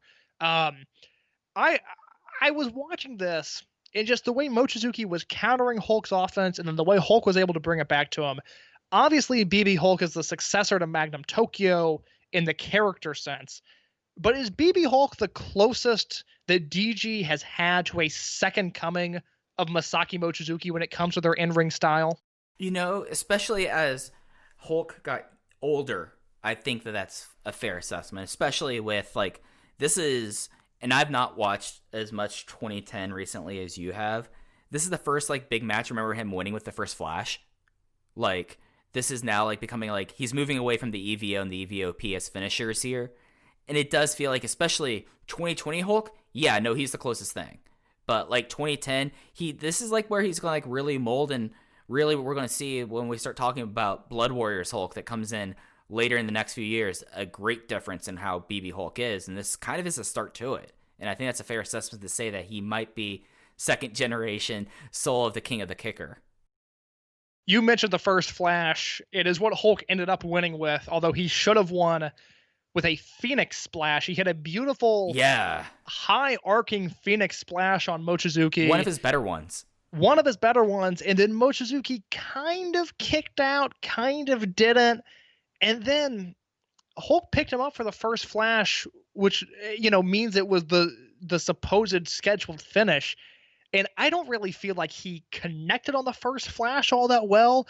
It was it almost felt like that the half non-kick out broke BB Hulk's spirit for a moment, because when he picked Mochizuki back up and did the kick, it was like shit, I gotta go do this now. Right. And it was it felt lazy and off-putting, and it was upsetting to watch, because before that the match was very enjoyable, but because of the finish and how I did not like the way that it transpired, I ended up going 3.5 on this. I went 3 3/4. Which is where I was at before the bad finish, so we're on the same page. Yeah, we're on the roughly. same page. And the crazy thing about the first Flash was that wasn't the second first Flash he hit in this match. He hit one earlier where he connected and it looked good, but the first Flash really is a move that unless it's someone like Shingo Takagi who insists on taking it to the face, you have to make it look solid enough there, especially because of how prone the person is for the kick. And this was not a good first Flash kick. Maybe it was the spirit, maybe it was he was thrown off, and it got really loose in that last sequence, and that did kind of pull it down. Post match, we had a random lady in a dress that was identified as the dancer from Arizona, from Phoenix, who set up Hulk to be beaten down by Kamikaze USA. Moxley grabs the microphone, has a great line here. And one of the good marks of Gabe continuity on the show, we took your hair, we took your dancers, and we're sooner going to take your belt. And then Yamato tries to, Shingo hits a Death Valley driver. Yamato picks him up for a Galleria on the belt to be saved by Bryan Danielson for a huge pop. Okay, how do you feel about Danielson coming out here instead of just making his entrance when the match happened? Or like when the main event happened, I should say. Well, like the weird thing is that I don't remember the pay-per-view version of this, but I remember getting the DVD of it. And this headlines the pay-per-view, and it is the go-home angle, but I'm assuming, because we didn't have access to the pay-per-view version, I'm assuming Danielson's not on it. It would violate his no-compete. Right. But the Hulk versus Mochizuki defense is what goes on last on the pay-per-view broadcast, and then I know the Zombie Girl makes an appearance. Yeah. But I guess they would have just had to cut it off after the Shingo move. I guess. Like, I don't remember. Like, it's just like a weird thing to think about, which for the crowd, for the live show, right move to do. Absolutely. But for the pay-per-view, especially with the last pay-per-view had a long beatdown as well, probably not a good way to close out your pay-per-view with them switching it around and having that beatdown be the end of it, you know? Yeah, for sure. It's especially 2 shows in a row. Well, it was my complaint on the last show was there was too much Kamikaze USA dominance. I think it was overdone. But here, Hulk comes out, Hulk is out, is getting beaten down, and then Bryan Danielson comes out, and we get the hinting of some sort of BB Hulk and Bryan Danielson partnership. Mm-hmm. And that would be something that would be fully explained later on in the show. Then we have a clip speaking about beatdowns of Hulk. It was the fearless attack of Hulk after his first American Open, the Dreamgate defense. The only thing we even saw, and to be honest, I was kind of like going, okay, I've seen this, and I fast forward through it. I don't think Davey Richards made this cut. I feel like he was cut out of this clip because I did not notice Davey Richards in the beatdown. Did you? You know, I'm much like you, I wasn't paying close enough attention to it. It would not surprise me if Davey is not in the cut that they use. That just feels very on brand of 2010 Gabe Sapolsky. All right. Yeah, no, like that was my thought, at least. Like, it would make sense, especially given how things went with that. But after that, we had a match with 2 other new talents that we will be talking about a lot more as we continue to rewind and rewatch. Rich Swann versus Scott Reed. Rich Swann won in 2 minutes and 4 seconds with a standing 450 splash. This match was really nothing. It was just like a quick match where he got the right position to hit the 450 splash. They both got their shit in. Yeah. Scott Reed hit a crazy German suplex at one point. Landed on his back of his head. Absolutely. And then Swann came back, did his stuff, hit the standing 450. This match went a little over 2 minutes. I'm not saying Naruki Doi versus Drake Younger should have been this short. I think there's a middle ground between almost 9 minutes and 2 minutes that they could have hit on. But had they done this style of match, which is, similar to what Doi did versus Shimizu in the most recent King of Gate, in the first round of King Gate, the show that we just watched from when we're recording this, I think the Doi versus Drake match would have been much better served following a format like this. Because although this was not much of a match, I didn't give it a rating because it was so short. Same. It introduced Scott Reed and Rich Swann into the company, and much like Ricochet with the double moonsault, although Ricochet did not connect with that, Swann and his standing 450 got over because of this match. It's just like an insane move. Like, the double moonsault is insane in its own right, but the idea of someone being able to stand and do a full front flip in 90 degrees from the ring itself is insane to me. Like, I don't want to say that it's more impressive than the double moonsault because it's not, but it's remarkable in its own way. Yeah, and it's a move that I don't think I appreciated for the longest time, but like watching it here, watching a young Swann do this, very impressive. How young was Rich Swann in this match, in this debut? Because he had to have been one of the younger people in the show. Okay. Because he's working CZW, and that's his highest profile gig at this point, but it looks like Swann was born in 91, so he's 19. Oh, crazy. This is the show that really makes me feel old, but but what does not feel old is what happened after this match, because this match was really short for a reason, because then Brody King ran in, and then Brody Lee. Sorry, Brody Lee. Sorry. If Brody King came in, that would have been interesting too. I have a feeling Gabe would have done the exact same angle had he ever been able to book Brody King. Yeah, that is true. Brody Lee ran in, lays everyone out, including Nicole Matthews, who was the valet for Scott Reed for whatever reason other than that gives him the ability for Brody Lee to grab the microphone and say, I don't give a crap if it's a man, a woman, or a child. Next time in the ring, I'm going after a Japanese man. So Brody Lee, second show in the row, beating up a lot of people. So an unintentionally funny promo. Nicole Matthews was there because she was at the tryout, and I don't know if she came with Scott Reed, but she impressed enough at the tryout before the show to get a spot on the show. The Brody Lee promo is super funny because he points to Scott Reed, says man, points to Nicole Matthews, says woman, and then points to Rich Swann and says child, and then just. It's not problematic. It's just jarring to hear in 2020 that Brody Lee says explicitly, I want to beat up a Japanese man. Yeah. I just found that to be very funny for some reason. But we're 2 angles into Brody Lee and DGUSA, and he's knocked both of them out of the park. At this point, I am salivating for Brody Lee to beat up a Japanese man. I think his character is very nicely developing at this point. Yeah, it is. Brody Lee is someone that I love watching. Brody Lee beat people up. He's good at it. And his moves and his size is so distinct in this promotion. I think it was a solid move and something that when we were running down the card, I forgot this happened. When we ran down this card last week and we saw Rich Swann versus Scott Reed, I was like, oh, okay, that makes sense. This would have been their debut. Completely forgot that Brody Lee came in and cleaned house after this match. Yeah, me too. Yep.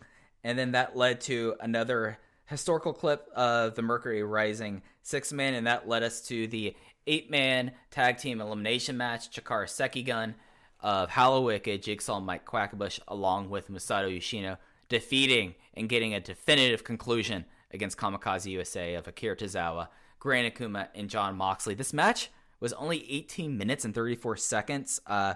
Going through the eliminations, Yamato eliminated Hollow Wicked with the Galleria in 8 minutes and 10 seconds. Jon Moxley was DQ'd, and then Jimmy Jacobs ran in. They brawled to the outside because he hit Jigsaw in the head with a chair. And right after that, at 11:08, Yamato got another Galleria on Jigsaw, eliminating him. Then we had Mike Quackenbush eliminating Akuma after a Yoshii tonic reversal. And then the finish happening simultaneously. Yoshino submitted Yamato with the Sol Naciente, while Quackenbush submitted Tozawa with the Chikara special in 18 minutes and 34 seconds. So, Mike, where do you stand on this match? I want your take first. I feel like, and on this is the most on brand thing ever, I feel like Akira Tozawa is the glue of this match. I feel like other than Yoshino and Yamato, he's the most over person in this match. I think that this match had a lot of people being very ambitious and it not working out for them. Okay. This is an unfair question to ask if you don't have an answer to this, but is there any specific ambition gone wrong moments that pop up in your head now? Oh yeah, when Jigsaw tried to do like this double stomp like crossbody thing, I think. Yeah, okay, no, that's fair. Like there was a lot of like that. There was like a Yoshino wasn't necessarily super solid in this match. Like there was like one of the messiest looking lightning spirals I've ever seen in this match. Like Yoshino, it wasn't just like the American Western people who were off. Like Yoshino was not necessarily great in this match either. So I recognize that. And I do think there were points in this match where people were too ambitious for their own good. But you're someone who just recently watched Steel Cage Warfare 2005, and you remarked to me how messy of a match it was, yeah, and how poor the booking was, and how it was just a structural disaster. Mike, this is Gabe Sapolsky's magnum opus when it comes to laying out a multi-man match. Oh, all the eliminations worked here. Mike, I thought this match was brilliant. I could not believe when I went and looked at other people's reviews that this was not touted as not only a great match, which I think it was, but as you don't see this kind of care in American wrestling. This is one of the few matches that involves any sort of American talent. And granted, Yamato and Tozawa and Yoshino are in this match. But this, with the Japanese guys mixing it up with the American guys, felt like a fully authentic version of what Dragon Gate USA could have been. No. I am blown away by the way the eliminations played out, with Yamato looking dominant. I was so intrigued as to... because I've watched the show, but I didn't remember this match. And I was trying to figure out, okay, how are they going to get Moxley out of here Who's going to be the last guy from Kamikaze? Like, is Quackenbush going to take a pin? Like, what is going to happen here? And Gabe navigated all of these landmines with Moxley getting DQ'd, which when it happened, I was like, that's kind of lame. But then Jacobs came out. I was like, no shit, I'm into this. And then Yamato continues to dominate. And then you do the simultaneous submissions with Yoshino and Quackenbush, which was a cool moment. You know, my thoughts on Quackenbush aside, it was a really cool moment to see that in the middle of the ring. And on top of all of the booking that happened, you know, yes, they were overly ambitious at times, but this match felt really, really heated. I was stunned at how much the crowd was into this match, and I was stunned at the frantic energy involved by all 8 competitors. Yeah, I will say that the ambition and them going for it did not lose the crowd whatsoever. There was just like slip-ups. I was like, okay, and just kind of pulled me back with this. This is an excellently booked match. Like, looking at like the eliminations, Yamato comes out of this looking like the strongest member of Kamikaze USA, fresh off of losing the Dreamgate title, defeats both Hallowicked and Jigsaw without much effort. Moxley, they remove him from the circumstances in a very smart way. Quackenbush gets his vengeance on Akuma, getting the pin on Akuma. And then like the moment of both of the two guys with the most overly elaborate submission finishers I could think of, both getting the submission finish at the same time. Excellently booked. Even like the fact of like Jacobs coming in and then them showing them brawl outside the arena, doing a little picture-in-picture for us. I thought that was really smart. And I felt like that they did not like start this in a lot of ways that you would see like a Dragon Gate elimination match where everyone comes out and they're kind of just like, okay, we're going at this match. They brawled for like a solid first 4 minutes of this match. And I feel like that was really well, and it felt really heated, like getting the idea of that this was a final conclusion match. It just was that there were moments for me that there were really cool moments that would have been like, okay, like this shows us that from both sides in this match, not just like the Chikara. I don't think it was Chikara people being out of depth. I feel like that everyone kind of just was a little bit loose about things and maybe bit off more than they could chew. And I still went 3.5 stars on this match. I thought this was a great match. I feel like that outside of the main event and outside of the 4-way match, I probably actually, this was as satisfying as the Freedom Gate match, even if it was not as good in my mind as it. And I feel like that this definitely did the purpose of this feud. It was a definitive end for the feud. You had Quackenbush and the Dreamgate champion standing tall in the ring after the match. You had Moxley continuing his thing of Jimmy Jacobs. You had Kiritazawa, who is not necessarily breaking out on the U.S. Indies at this point, but you could see the parts of where he's going to be breaking out here. And then you just had some things that just kind of went a little bit, askew. The one spot in this match that I thought was insane is we don't see the Ude Yoshino very much for obvious reasons. Like his neck can't take it. But there was a moment like in the finishing stretch where Yamato did the converted the Ude Yoshino into the Galleria that looked absolutely sick. And that was like the big near fall of the match. And I thought that was incredible. It's a remarkable match. I think it's a remarkable place of booking. And I'm just a little disappointed that the little bit of looseness in the ring, a little bit of excitement, jitters kind of took away from it for me in a little way. If that's fair to say. I think that's fair to say. But I will counter with the idea that I gave this match 4.25 stars. I really, what I like from wrestling is smart booking and multi-man matches and good matches on top of that. But I have learned that I love a good 6-man, even a good tag team match, a little bit more than I love singles matches. I just like the way trios matches feel. And this 8-man, I was just so delighted by this match. I really think it is a high point for the company in terms of creative execution, which has been one of the interesting things for me going back and watching the first year of this promotion. It's proving to be somewhat of a box office failure even at this point, but I really think you cannot put that on Gabe Sapolsky's creative decisions, because as I've talked about on prior shows, he's giving fresh Dragon Gate wrestler versus Dragon Gate wrestler matches. He's implementing not only stars like Davey Richards, to an extent Bryan Danielson, to an extent Jon Moxley, but he's implementing the next generation of American independent workers that would go on to take over the scene. And he's just, I think his creative is really underrated at this point. And I don't know when it goes downhill, because it will go downhill at some point. But the first year, I think you have to chalk the box office failures up to the global economy and the wrestling economy of 2009 and 2010. But creatively, Gabe Sapolsky is far from bankrupt. I think he had an incredible July 2009 through July 2010. And I think this match represents everything that he did well, kind of stuffed and forced into one match.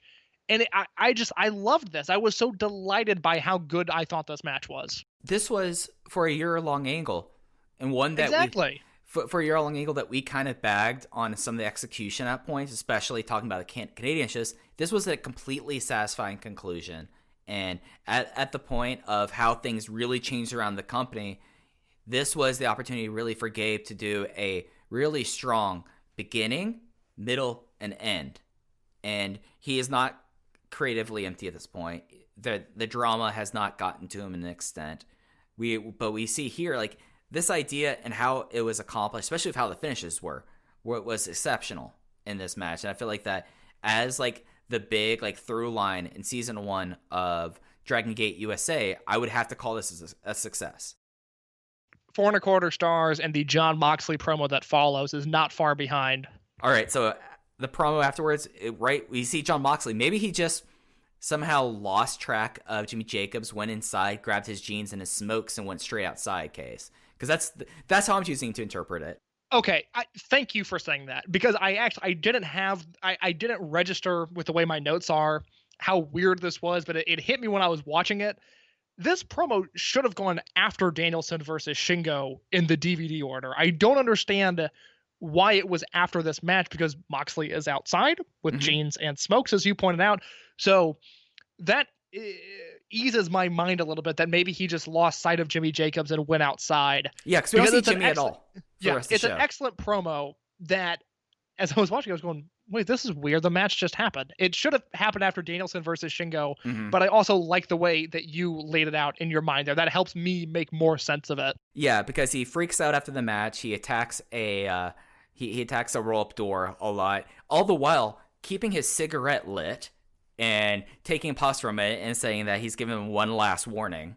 And we'll see how things lead up to this in Chicago and Milwaukee. But I thought this was like Moxley at this point is completely ingratiated. He's firing on all cylinders at every moment here. And I thought that this promo, even for like a time where like Gabe's production isn't to the level of what Ring of Honor was putting out, they would already be switching to HD. Gabe has not yet.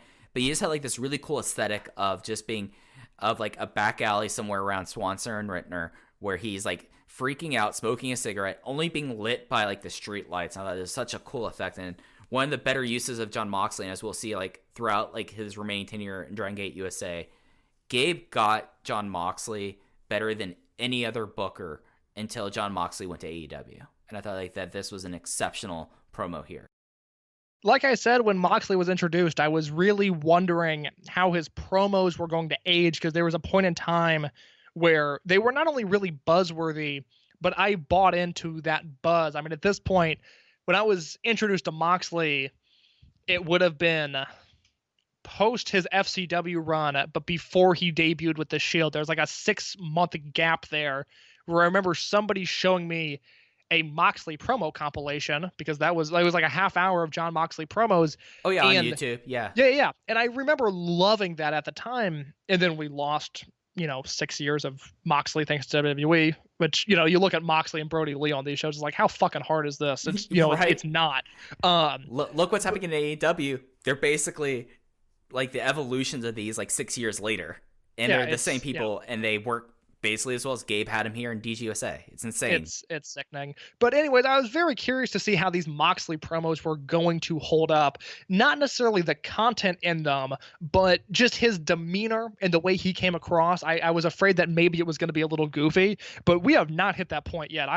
This was another Moxley promo where afterwards I was like, fuck, man, I really like this guy.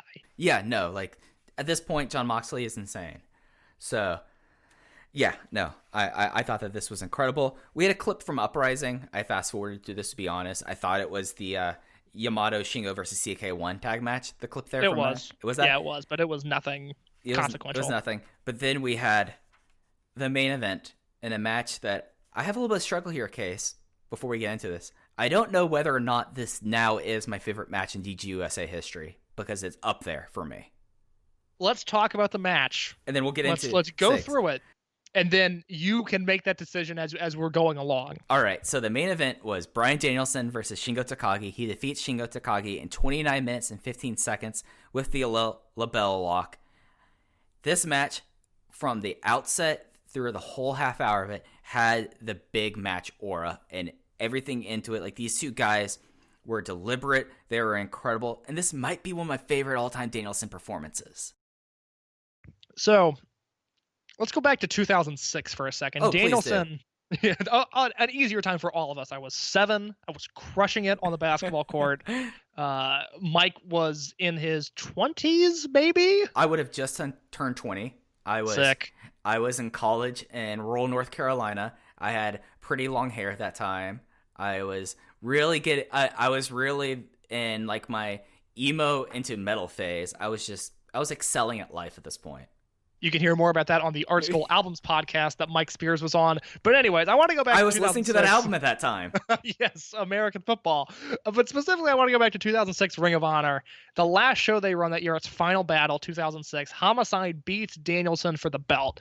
And what happens there, afterwards rather, Danielson has an injury, goes away, heals up, and then spends March and April of 2007 working in Canada and working in Pro Wrestling Noah. So we don't see Danielson in Ring of Honor until May of that year. He returns at the Respect Is Earned pay-per-view in 2007. But because Danielson had such a legendary run in Ring of Honor, he actually returned at Reborn Again, which I forgot about, which is the night before Respect Is Earned. Anyways, the thing with Danielson is that once his Ring of Honor title run ended, for the rest of his time in Ring of Honor, really no one was on his level. And at times it would create booking conundrums because, you know, a lot of my favorite Danielson stuff is 2007, 2008, early 2009 Ring of Honor, where he's wrestling Claudio. He has a really good match with Quackenbush on a Ring of Honor show. Yes. I like that era of Danielson a lot. But I like those matches in a vacuum because the booking of it is very awkward. Because with the exception of Takeshi Morishima, with the exception of Austin Aries to an extent, and with the exception of Nigel McGuinness, no one feels like a viable threat to Danielson. And the rest of his run in Ring of Honor, they would be putting guys in front of him, whether it's Claudio or Chris Hero or Davey Richards. And Davey came close, but the timing wasn't there for him to fully take over the company as Danielson was leaving. But guys like Claudio and Hero, top of the line stars, I don't really feel like they were ever a viable threat to Danielson's position in the company. And what makes the Morishima matches so interesting is that Danielson is working from underneath and that he has to pull out all of the tools in his tool belt in order to beat this guy. And seeing him back on the American Independents, look at the rest of his run, the Bobby Fish match from the night before, the work he did in Chikara, the work he did in WXW and the Ambition tournament. Danielson is feared because he's so great, but there is never a fear that he is going to lose those matches. Forget the business politics at play. It's Bryan Danielson. He's going to win. But the magic of this Shingo Takagi match is that Shingo is a viable threat to Bryan Danielson the same way that a Morishima was and the same way that a Nigel was. And I have seen this match many times, but I had legitimately forgotten who came out on top in this match. Same. Watching it, I was so sucked in to every near fall and every submission attempt because Shingo was brilliant in this match and Danielson was just as good. It's two of the best 20 wrestlers of all time in a wrestling match. It makes sense that it was a great match, but the dichotomy of Danielson just not even just the fact that he wasn't dwarfing an opponent on the American Indies in terms of his stature was such a refreshing change of pace from the Danielson that is mostly present from 2007 onwards until he signs, and then is ever so present in his second indie run once he's fired from the company. This is not a Dragon Gate match. If you are going in expecting a Dragon Gate style of match, Mike might disagree. I don't think so. This, I was just saying, I guess it was actually on the podcast we taped before this. Anyway, we did 2 podcasts tonight. Anyways, I've been watching a lot of classic All Japan lately, and so I don't want to make this comparison because I've been watching a lot of classic All Japan lately, but I will say this. I think Shingo's time, however long it was, we do not know, but Shingo's time in the Animal Hamaguchi dojo was ever so present in this match. This almost had a King's Road feel to it, a big Noah match. Like, it was more in that style than any sort of Dragon Gate work rate main event. And that is what makes this match so intriguing, because it stands out not only for the star power, but it stands out from the rest of what were great matches on this great show. And the thing that really resonated with me, and this was one of the few shows that we really didn't talk too much about when we were watching it with each other, which I think was kind of made this really interesting how divergent we are about some certain things. But we came together on this match because this match felt like an event. This match had Bryan Danielson on a lot of way doing his super senior year of college, of indie wrestling college, if you will, if you want to go with me on this case, coming back and picking the guys he's facing, winning basically all of his matches. But this match had the big match feel, and it felt incredible. You had Bryan Danielson, who is in his prime here. There would be other peaks he would have when he returns to WWE, but I would say like this is prime Bryan Danielson against someone like Shingo Takagi, who probably is still another like true 3 to 4 years out of his true prime, I would say, which about starting in like 2014 with the tag team with Akira Tozawa. Would you say like that was when we were about to reach peak, at least Dragon Gate centered peak Shingo Takagi? Yeah, his peak was 2015. I think Shingo's in his prime at this point. I think Shingo's been in his prime for a decade, but his peak he in might terms have of been Dragon in his Gate prime since when he debuted. Yeah, exactly. But yeah, his peak was 2014, 2015. So yeah, I'm on board with this. So this was a match that was incredibly smartly worked by both men here, because Bryan Danielson did not come out to a Final Countdown. He just came out waving his t-shirt that he designed, throwing it into the crowd, and just standing there in the awe where he was a god to the 700 to 800 people in the ECW arena. And Shingo Takagi, realizing this, decided to pull out the bully traits that we would see a lot more in his true peak in 2015 and 2016. It just was a lot of like perseverance and the idea of Shingo bullying Bryan Danielson around, Bryan Danielson persevering. And there's like this little moment that happened right before Bryan Danielson did his kip up after the top rope missile drop kick, that you could tell him like summoning like the energy, the courage of this war that's happening in a ring that they say is about 115 degrees under the lights case, where like he has like the moment of going like where you can almost see like the thought crossing his mind of, I'm letting this soak in just for a split second before I do this kip up. Because as we all know now, he returned back to WWE after this tenure, and maybe this is like him thinking like, this is the thing I'm going to miss, or this is the thing I missed, is like this kind of thing. Because you definitely felt that in this moment. And you also had this moment from Shingo also later in the match where Danielson's doing his mounted elbows, and he rolls over, so instead of it doing him laying on top of him, elbowing him, he's across Shingo's shoulders while Shingo's on the mat and he's elbowing him. And then you see like this moment where you think that this is going to be like the referee stoppage finish that he made famous with the elbows. But then you see Shingo like almost lose it and then snap back into it, being so pissed off from the elbows that he takes him right from doing the elbows onto his shoulders and does a stage dream that was insane. And this is like one of these matches that during this series I am really thankful for watching, because I know how many times I've watched this match so many different times, but like during this time period that we live in, seeing a match like this where you have a guy in his prime and a guy that is in his prime but not yet reached the peak of his prime, coming together because of the bizarre circumstances of NXT and the Nexus debut, we probably would not have had this match if someone said, hey, Bryan, these are things you can do and can't do in the Nexus debut. But because no one smartened up Bryan Danielson, because of gross neglect. Because of gross neglect, we had this match. So thank you, WWE, for being a terrible company and being basically a pox on the industry and so oppressive that we got to have this match here that 4 3/4 stars, my most 5-star favorite match out so far. And God, this is, if you're someone who's actively avoiding empty arena wrestling, and I don't blame you, go on YouTube. The show's 2 hours and 36 minutes. Figure it's about 2:20 or so that this thing starts up, and watch this match, because this match is a piece of art. In terms of English-speaking fans, I think I trail only Alan Forel and Dragon Gate J when it comes to the amount of Shingo Takagi footage I've watched, because I've watched more of his New Japan stuff than you, so I think I have you beat. Yeah. I've watched a lot of Bryan Danielson. I own every compilation DVD Ring of Honor's put out, Danielson's time in that company. I've seen the PWG Greatest Hits. I've watched him in IWA Mid-South. I am lower on all of his WWE stuff than everybody else is. Like, there are people that just don't like Rey Mysterio's WWE run. They don't like the formula of it. I feel that way about Danielson and WWE. I think there's, a really good CM Punk match that's out there. I like the John Cena match, but not as much as other people. I think the Triple H match from WrestleMania is fine.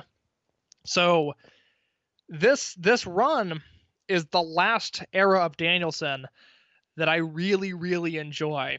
And when I think about Danielson's history as a professional wrestler, I have his 2006 match with Kenta in Ring of Honor, 5 stars.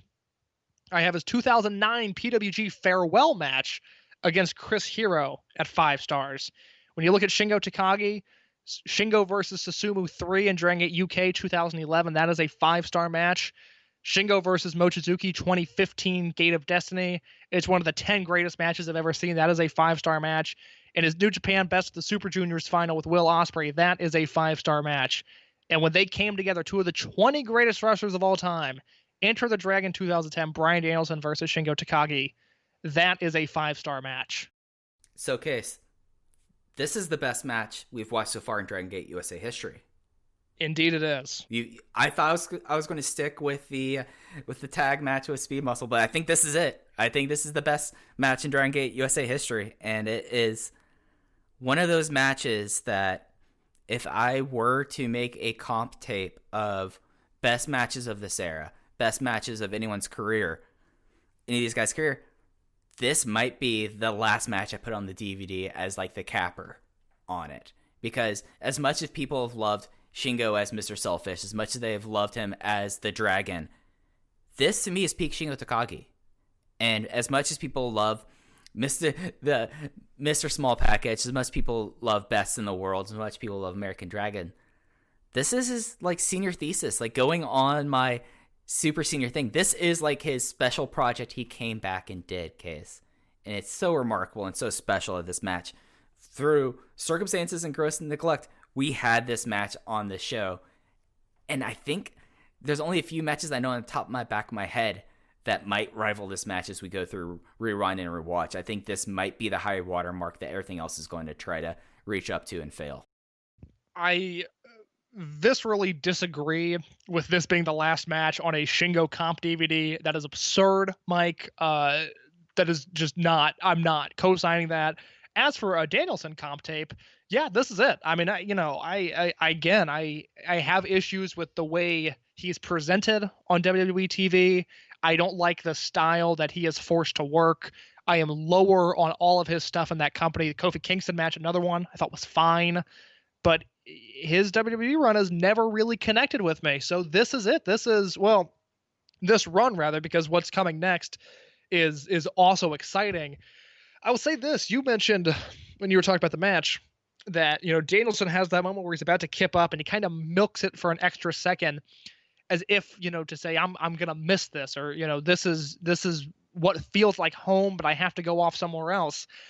That's not a definite at this time. Right. Because what happens after the match and stuff that we will go on to break down more in the next episode, But Bryan Danielson after the match declares himself, with BB Hulk standing next to him, to be the I have to be careful not to say World 1 International because that's what's in my mind, but the American representative of World 1. So how long Gabe thinks he has Danielson at this point is unknown, but July 24th, 2010, Gabe Sapolsky thinks he has Danielson for at least long enough to implement him into the biggest angle in the company. Yeah, and this whole thing that just happens is Yamato comes out and goes face-to-face with Danielson, and then Shingo gets taken out for Hulk. Nice little callback, a nice little thing about what's going on those two. And then Moxley pulls Kamikaze USA to the back, and then Danielson basically cuts promo saying, I know that a big thing here now is you're trying to find like American representatives. You're trying to find all these units are expanding. I want to join Wrestle. I want to. You see, you always call it World 1. I call it Wrestle 1 or World 1 International Wrestle. He says, I want to join World 1. And they cut to black right after they shake hands. Hulk is wearing the ridiculous, but I still love the World 1 pants. Do you remember like those black pants? I can't stand those. It's funny you brought that up because when he was in the ring, I was like, man, those pants suck. Oh, it was such a thing at that time. Like now everyone kind of has like the colored tracksuits and they all look kind of uniform like this. But everyone had like really wild ringside gear at this time. And this is the World 1 thing is then you have BB Hulk, the Open the Freedom Gate champion, fresh off of his defense, but also the biggest loss of his career at this point. His head shaved. He's not dancing. He's really kind of in the stages before he's going to transform to a Hulk character that he would play for the next few years. And then you have Bryan Danielson, who really was the best in the world at this point. It was just such a remarkable note for this show to come out of. It's such like a thing of promise. Like if you like at this time going through this, I'm thinking like, hell yeah, Danielson's now a member of World 1. Is he going to Dragon Gate now? Is this going to be like an ongoing thing? And it just felt like that there was so much hope in this. And it felt like that this is like the super senior who was going to take exactly the courses he wanted to take, blow off as much as he wanted to, but he was just doing what he wanted to do, and he wanted to join World 1. And it felt really special and unique. Mike, we've entered the Dragon, and now we have to close the gate. Through 1 year of Dragon Gate USA shows, is Enter the Dragon 2010 the best DGUSA show of all time? Personally, to me, no, it's not. What beats it? I think I still love Fearless. Fearless or Untouchable Gate? I'm sorry, Untouchable Gate. There you go. Yeah, sorry. I always get those two mixed up in my head. No, Untouchable Gate. Open the Untouchable Gate, the second show in Chicago, is still my favorite one because you had Danielson and Doi and Shingo and Davey. Like, what's there not to love about that? Like, that might be like two of the most insane matches that they had very close to each other, and it's just a remarkable thing. And then you had, you had Young Bucks versus Maraha Asapa on that show. I mean, there's so much in that show that I loved.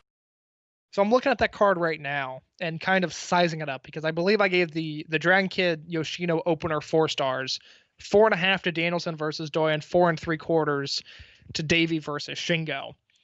The cards are similar, I think, in structure because there's the Shima Dragon Kid or the Shima Brian Kendrick match, which kind of acts as the Rich Swann versus Scott Reed showcase match to some extent.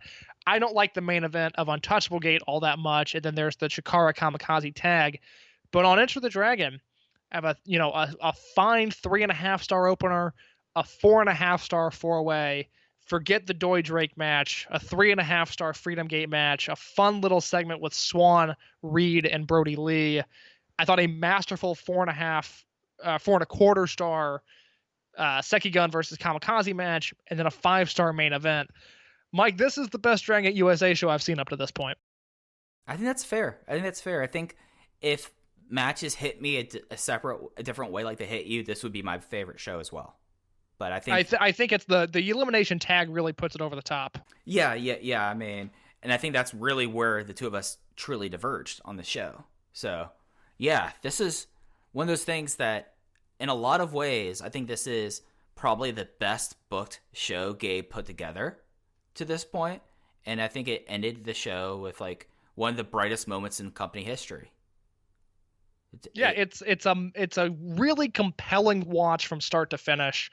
And the fact that this show is up on YouTube in full for free means that you need to go watch it. It is a really fun, enjoyable blend of everything that was right about Dragon Gate USA.